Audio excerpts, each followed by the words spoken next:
Yeah, baby, you are heaven. Beautiful, beautiful, beautiful, beautiful angel. Love your imperfections, every angel. Tomorrow comes and goes before you know. A few moments later.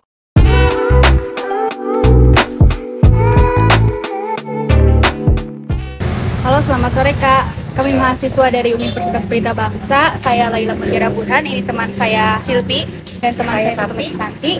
Kami di sini akan mewawancarai seputar UMKM di Cikarang dan kami tertarik dengan usaha Kakak. Dan apakah Kakak berkenan untuk mau kami wawancarai? Boleh, dengan senang hati. Apakah Kakak bisa memperkenalkan diri agar kami bisa mengenal? Oke. Saya Teddy. Kebetulan saya owner, pemilik warung OTW. Terus apa lagi?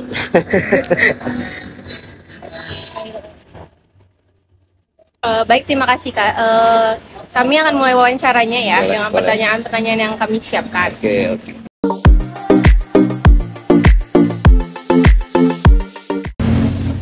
Jadi, kapan bisnis ini didirikan? Awal mula warung OTW berdiri itu 27 Januari 2021. Dan kenapa Kakak tertarik untuk menjalankan bisnis kafe ini? Dan peluang apa aja yang Kakak lihat dalam usaha ini? Oke. Kalau bicara filosofi, awalnya itu saya suka nongkrong. Jadi saya pikir tiap malam saya keluar nongkrong, kenapa saya nggak buka tempat nongkrong sendiri gitu. Jadi sekalian nongkrong, sekalian berbisnis gitu. Itu filosofinya awal mulanya.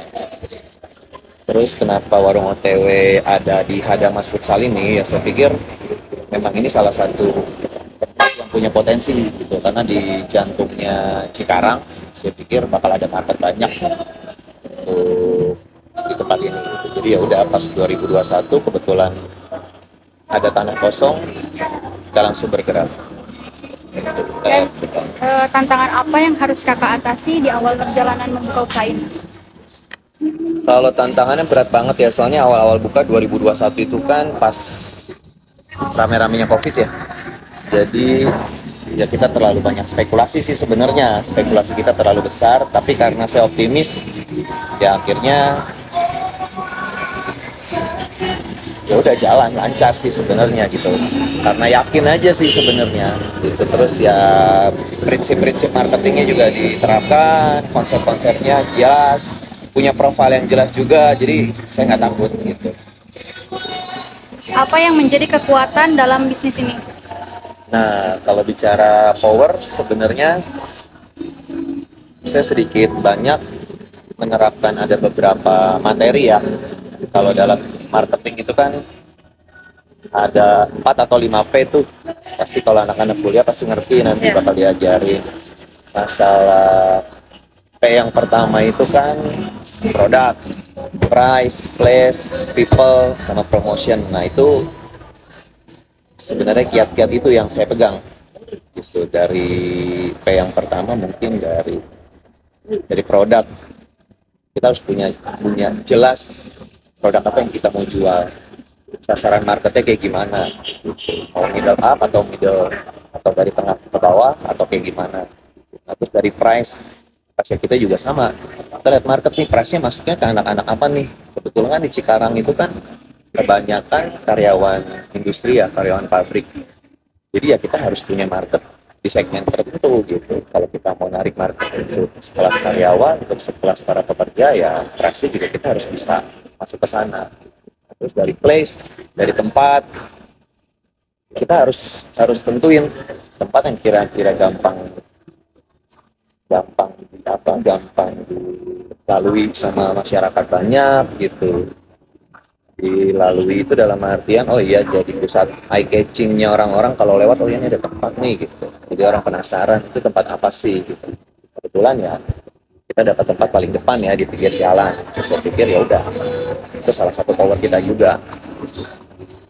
Terus people, kalau people ya mungkin dari komunitas ya, kita sendiri harus kuat di komunitasnya. Kita punya komunitas apa nih, kita punya teman apa nih, kita punya relasi atau apa gitu ya. Itu salah satu kekuatan juga sebenarnya. Kalau kita bersosialisasi dengan orang banyak ya, kita salah satu keuntungan juga, privilege buat kita gitu.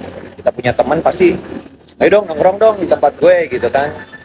Jadi lebih mudah untuk menyaring marketnya. Nah, yaudah yang terakhir promosi. Kalau promosi sih mungkin ke media sosial, influencer gitu-gitulah. Terus Itu kita apakah menurut kakak di usaha ini ada kelemahannya? Banyak setiap bisnis, setiap usaha pasti ada kelemahannya ya. Nah, dari penerapan yang 4P atau 5P itu nggak semua kita kuat sebenarnya.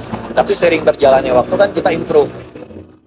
Itu misal dari produk, nggak semua juga produk kita kan kadang ada yang masuk ke segmen market tertentu, ada juga yang nggak masuk. Makanya semua itu sebenarnya adjustable, disesuaikan. Misalnya kita pertama kali kan profile kita kan Ropang, STMJ, sama Indomie.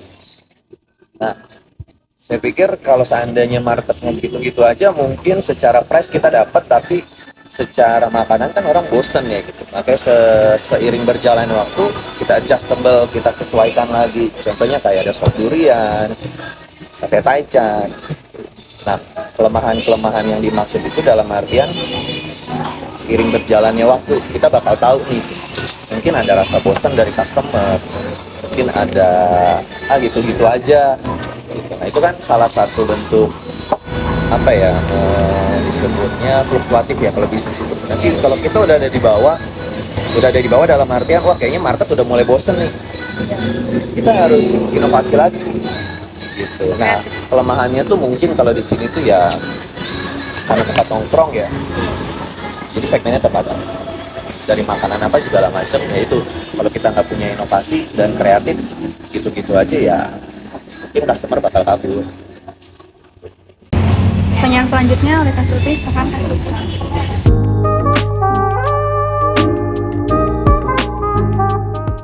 Apa aja sih jenis menu yang ditawarkan dan harganya tuh start dari berapa Kak kalau di kafe ini? Untuk saat ini yang jadi best seller dan favorit kita punya sop durian sama sate taichan kulit. Itu yang paling banyak orang minati di sini. Jadi kalau orang kesini punya alasan, aku mau makan sate taichan nih, aku mau makan sop duriannya. Untuk starting price-nya ya kita dari harga 20.000 sampai paling mahal kita 25.000 sampai 27.000. Tapi untuk minuman kita dari harga 10.000 pun ada. Tapi range-nya itu ya sekitar 10 sampai 27.000 banget. Kalau di sini jumlah karyawan yang di kafe ini tuh ada berapa? Kita ada 7 sampai 8 orang. Kadang kalau weekend kita nambah freelance 2 orang, sekitar 9 atau 10 orang. Jam kerjanya di sini gimana Kak? Kita mulai masuk jam 2 siang, prepare 2 jam, 1-2 jam, mulai start penerimaan customer itu jam 4 sore, kita close out jam 12 malam. Kalau buat perekrutan itu ada kriteria khususnya atau enggak? Ya untuk kualifikasi kita sih sebenarnya secara garis besar yang mau kerja aja ya. Gitu. Intinya mau kerja, mau capek, yang mau bisa menerima. Oh sebenarnya dunia kerja itu ya memang rutinitasnya seperti ini. Gitu. Secara kualifikasi sih sebenarnya nanti kan kita punya standar SOP sendiri. Seiring berjalannya waktu kita bakal training mereka. Gitu. Jadi secara kualifikasi nggak harus yang punya pengalaman di F&B atau apa, itu enggak sih. Karena kita yakin semua orang pasti punya talentnya masing-masing, punya kemampuan masing-masing. Jadi cukup di training 2-3 hari juga sesuai standar SOP kita, saya yakin bakal bisa kerja. Itu aja. Selanjutnya nanti ditanyain Kak Santi. Boleh.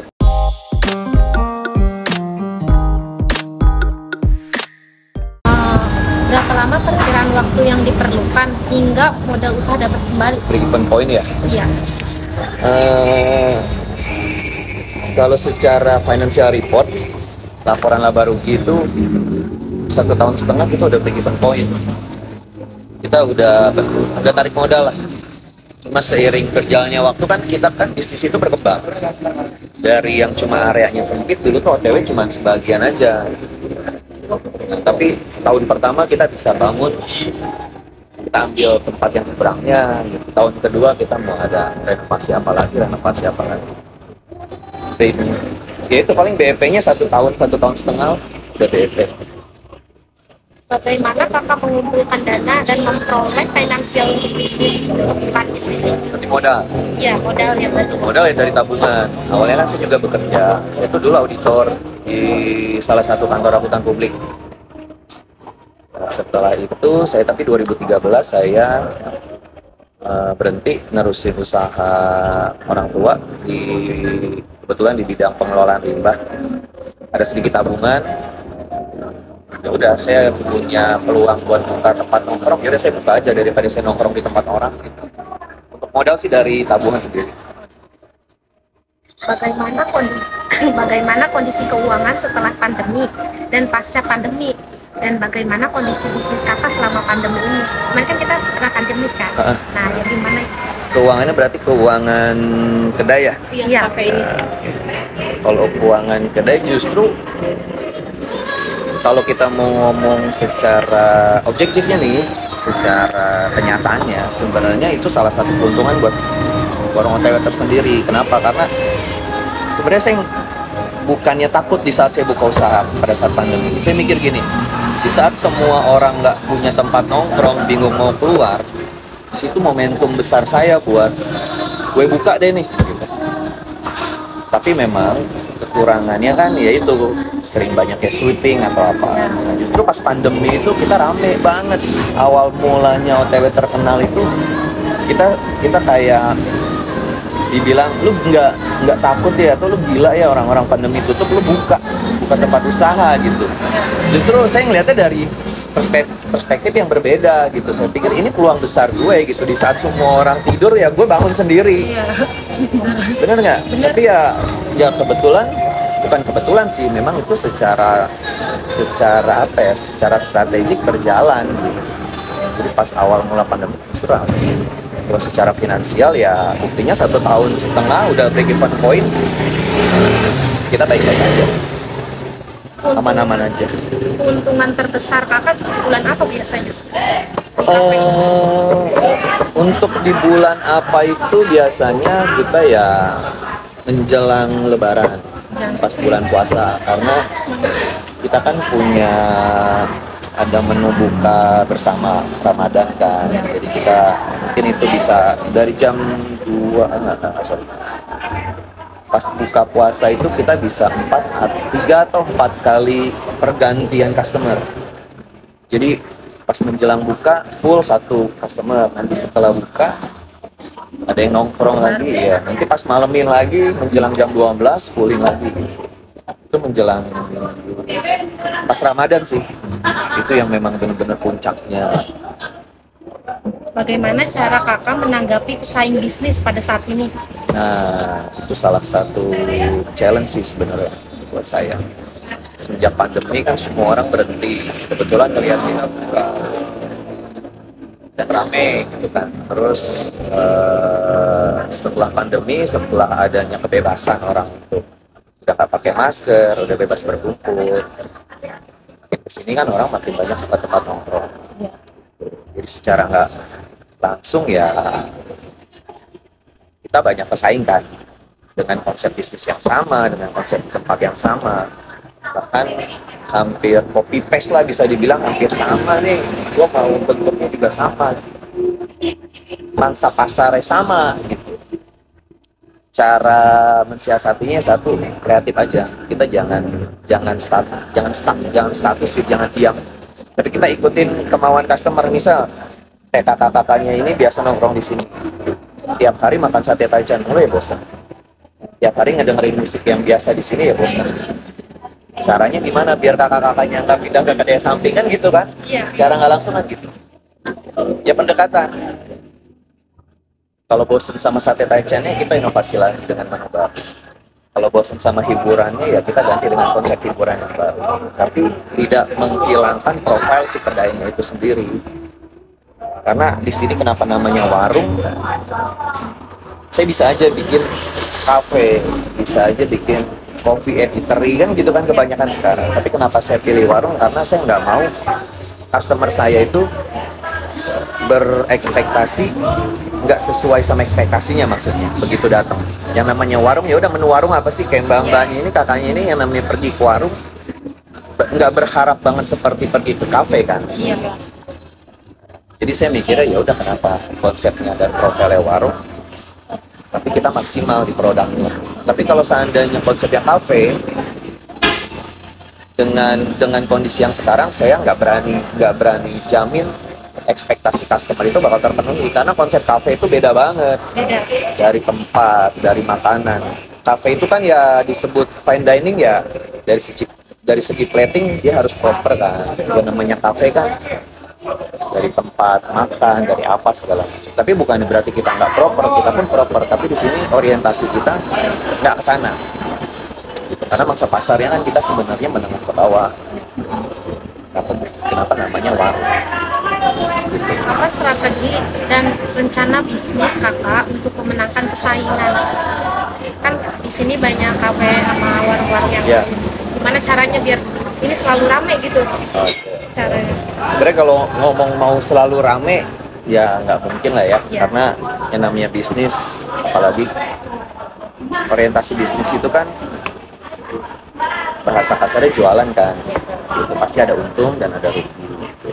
Kalau semua mau rame terus, semua mau untung terus, ya mungkin nggak ada orang susah ya di dunia gitu. Semua pasti orangnya kaya-kaya.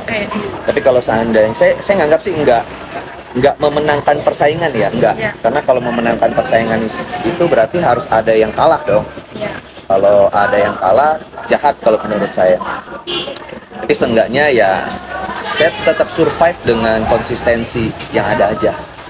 Itu ya, caranya satu, saya harus pererat semuanya. Dalam artian kalau memang misal gini, kan kita tahu market kita nih. Market kita misal kayak mbak-mbaknya mungkin udah biasa nongkrong ke sini. Kita buat kalian itu punya alasan untuk datang ke sini lagi. Gitu. Kenapa ya? Satu dari makanannya, kedua dari kehangatannya. Kadang yang namanya tempat nongkrong itu kan nggak cuma sekedar punya alasan cuma buat makan kan. Iya. Kadang orang pergi sendiri aja, gue bete nih, tapi gue nongkrong di sini sendiri, gue bingung mau ngobrol sama siapa. Kita temenin nongkrong. Aman kalau Ya. Jadi orang nggak punya alasan buat, meskipun ada makanan yang lebih enak, ada makanan yang lebih murah, ada tempat yang lebih bagus. Tapi kalau alasan kalian buat datang ke sini, kenapa harus tempat yang lain? Jadi kita tarik hati para peminat dulu, hati para customer kalau menurut saya. Ya meskipun nggak semuanya orang berhasil lah dengan cara seperti itu, tapi kan seenggaknya kalian punya alasan buat datang ke sini itu nggak cuma sekedar aku cuma pengen makan doang kan. Tapi seenggaknya kalau seandainya gue udah nyaman di sini, mau gimana? Gue kayaknya udah nggak bisa kemana-mana deh. Paling kalau bisa ke tempat orang sesekali, mungkin begitu. Saya pilih caranya seperti itu. apakah kakak punya cabang atau berencana untuk membuka cabang? Kalau cabang mungkin ya untuk saat ini belum, untuk waktu dekat, karena saya pikir kita butuh autentikasi dulu nih. Kita harus benar-benar punya otentik. Sementara sekarang kita lagi improve terus. Sebelum semuanya benar-benar settle, dalam artian settle itu dari berbagai indikasi kita udah settle gitu, udah dari profile, dari menu, dari visi dan misi udah jelas, baru mungkin ada rencana buat buka cabang. Karena buat buka cabang itu kan kalau yang satu cabangnya ini belum settle, yang seperti saya bilang tadi, mungkin nggak akan bisa buka cabang selanjutnya, karena di sini aja masih banyak improvisasi. Sekarang sih masih tahap improve sih sebenarnya, tapi tidak menutup kemungkinan 1 tahun ke depan bakal ada cabang. Tapi untuk ekspansi dan pelebaran bisnis di dunia kuliner mungkin akan ada OTW selanjutnya, tapi dengan segmen dan market yang berbeda.